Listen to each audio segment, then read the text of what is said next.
ఆఫీసర్లందరినీ కూడా అభినందించడం జరిగింది.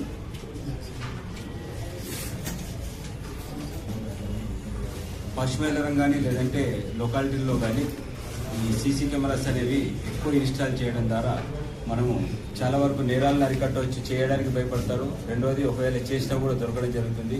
కాబట్టి ప్రజలకు మరియు పారిశ్రామికవేత్తలకి అందరికీ పటాచెరు డివిజన్ తరఫున విజ్ఞప్తి ఏంటంటే అందరూ కూడా మ్యాక్సిమం సీసీ కెమెరాస్ అనేది ఇన్స్టాల్ చేసి తద్వారా ఎలాంటి అవాంఛనీయ సంఘటనలు జరగకుండా, నేరాలు జరగకుండా, జరిగినా సరే వాటిని మనం డిటెక్ట్ చేసే విధంగా ఉండడానికి అందరూ సహకరించాలని చెప్పని ఈరోజు మీ ద్వారా అందరికీ విజ్ఞప్తి చేస్తాం. సదాశివపేట అతను అతని పేరు ఖైరత్ మియా. ఏంటంటే దాదాపు 3-4 మెంబర్స్ ఇక్కడ వాళ్ళే, లోకల్ వాళ్ళు, కొత్తపల్లి వాళ్ళే.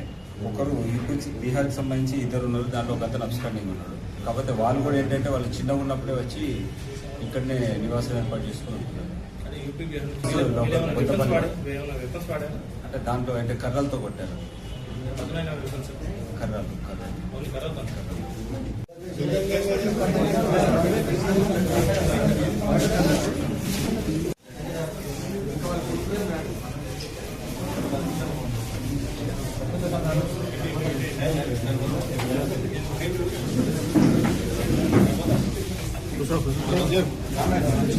జరిగింది.